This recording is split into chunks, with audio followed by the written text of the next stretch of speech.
If you don't like the game, that's totally fine. But if you give a game a 0-star review because you're salty that you got stuck at Gruzmother, then we've got a bit of a problem. Last night I was watching one of Fireborn's videos that he released a few months back, where he read a bunch of negative reviews that people left for Hollow Knight.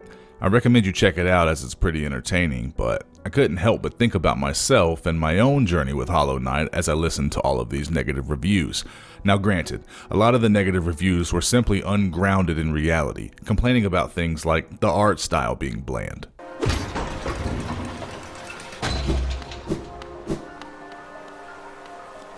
War son? Gian. The music being trash.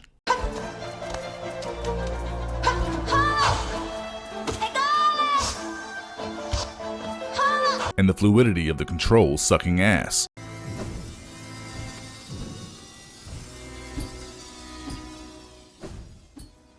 Now I understand that we all digest gameplay experiences differently, and so therefore, each person has their own subjective view of a game. But at a certain point you have to call a troll and weed through the wreckage yourself. And it's also important to note that I understand that Hollow Knight is not a video game for everyone. It's just not.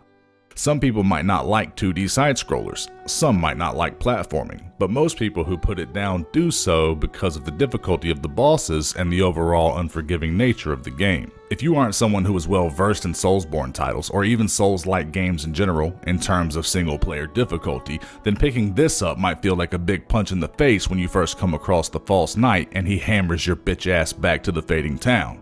Now don't everybody slam me at once. I'm not saying that Hollow Knight is a Souls-like game. I'm just saying that if you haven't had the pleasure of previously having your soul crushed in a difficult single-player experience, then this might feel like a rude awakening. At least that was my experience. And you want to know the sad truth? If I'm being honest, it was all before I even reached my first boss in the game. No false knight, no Gruzmother, nothing. That's right, I'm a bitch. No, but seriously, let me tell you guys about how I went from quitting Hollow Knight, all before reaching a single boss in the game, to going on and getting 112%, Steel Soul mode, etc., and considering Hollow Knight one of the best games I've ever played.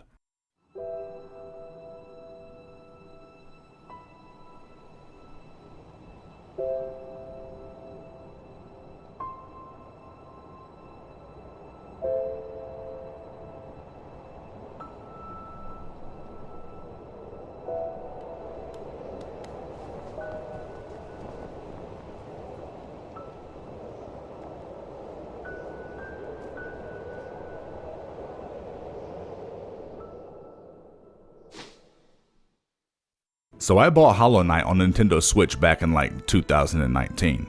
I was scrolling through the eShop store looking for a new game to play and came across this game with gorgeous aesthetics, a killer soundtrack, and absolutely roaring reviews, as the game had already been out for like 2 years at this point.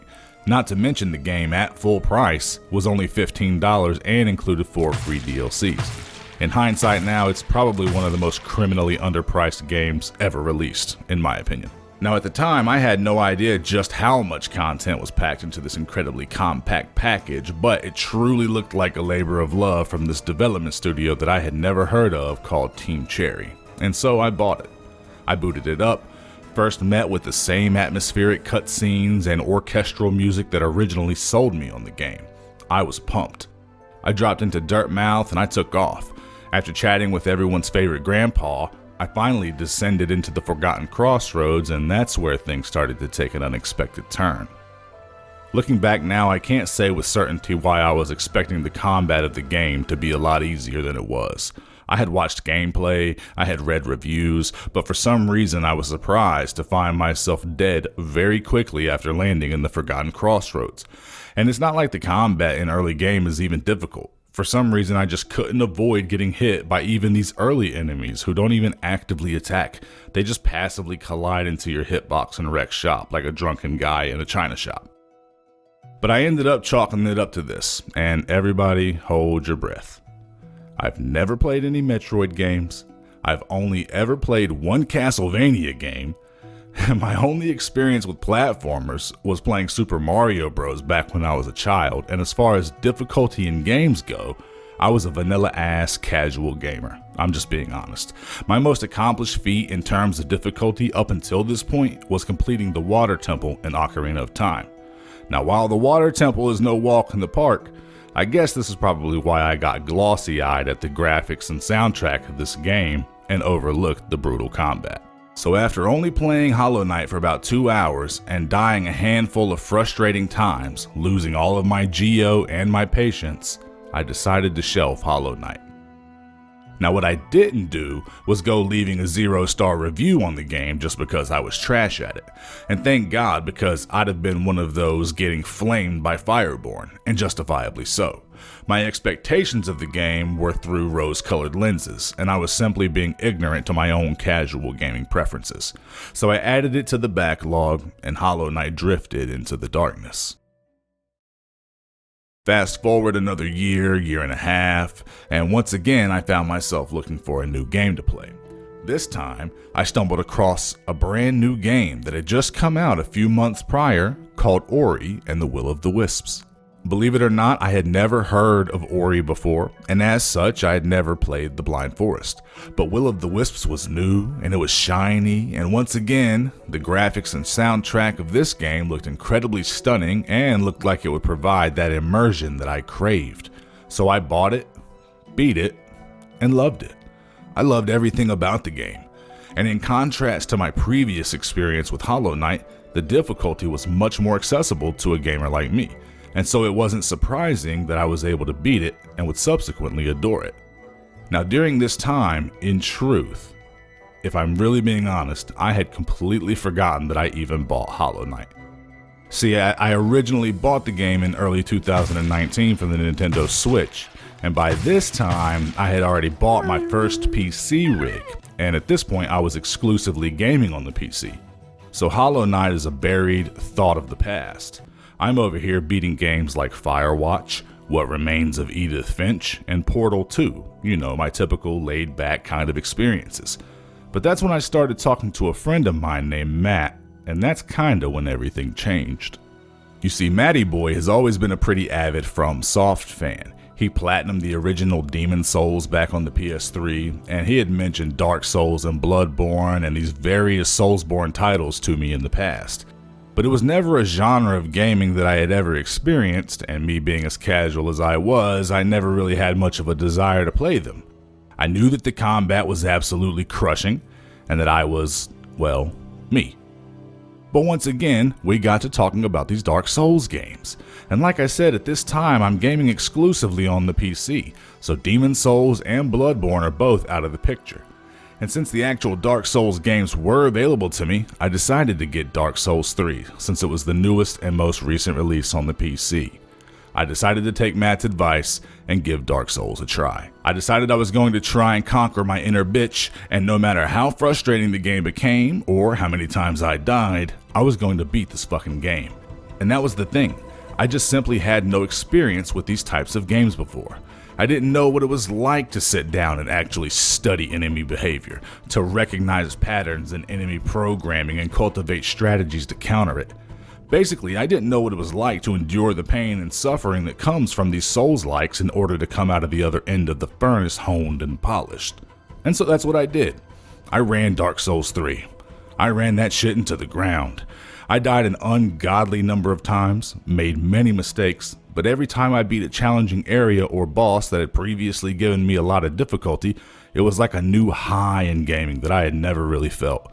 It really was. It's like one of those moments in gaming that you wish you could bottle up and go back to relive and see how it felt again for the first time. Like back whenever I played Journey for the first time, and you realize at the end of the game that your cloth companion is an actual player and not an NPC. Just an absolute mind-blowing moment that you wish you could relive again for the first time. This was like that. A second first moment that I got from Dark Souls 3 was to finally feel that wrapping type world building that the Soulsborne series is so well known for. It was another one of those gamer highs to unlock a door or a gate or an elevator and have that epiphany like, this deposits me back into an area that I've already previously explored. Really, really cool. Those were two very unique oh my god moments that I will forever remember from my Dark Souls 3 experience. to incredible mechanics that FromSoft does so impeccably.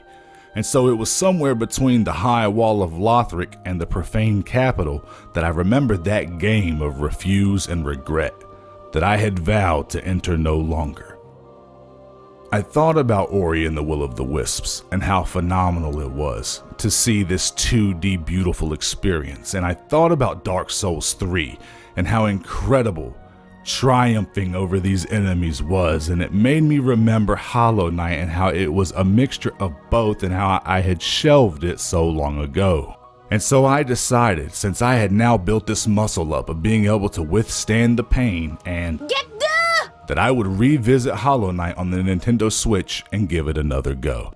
I finally got to fight bosses in Hollow Knight this time, as I had built up the resiliency and fortitude to push forward, and my god man, the world just opened all the way up. From the dusky grays of Dirtmouth and the forgotten crossroads to the lush gardens of Greenpath, the fungal wastes all the way down to the eerie labyrinth of Deep Nest. I mean, every single facet of this game became immaculate to me. It really did. From the dense number of art layers in every scene to the perfectly tailored parallax which accentuates these layers.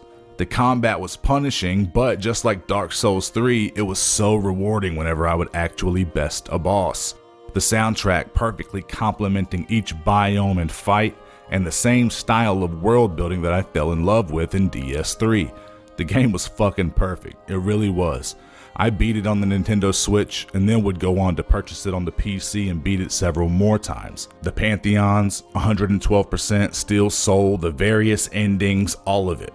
And all of that juicy lore, which I really do have to give a shout out to mossbag for. I mean, that man is a fucking beast. And if I'm being honest, his lore videos provided so much more context and additional detail to the game that I simply did not pick up on whenever I was playing. It really reinforced my love for the game. And so, you know, circling back to Fireborn's video of people leaving bad reviews on the game. I'm really glad that I didn't immediately chalk Hollow Knight up to being a shit game like a lot of those other people did, just because I was shit myself. Who knows if those people ever circled back to Hollow Knight like I did, but I think it's an important lesson to learn. Just because you don't initially like a game, or a mechanic in a game, doesn't mean that you should just assume the game is trash. If I had made the decision that Hollow Knight was shit, and tried to refund it or just uninstalled it forever, I would never have gotten a chance to experience this masterpiece.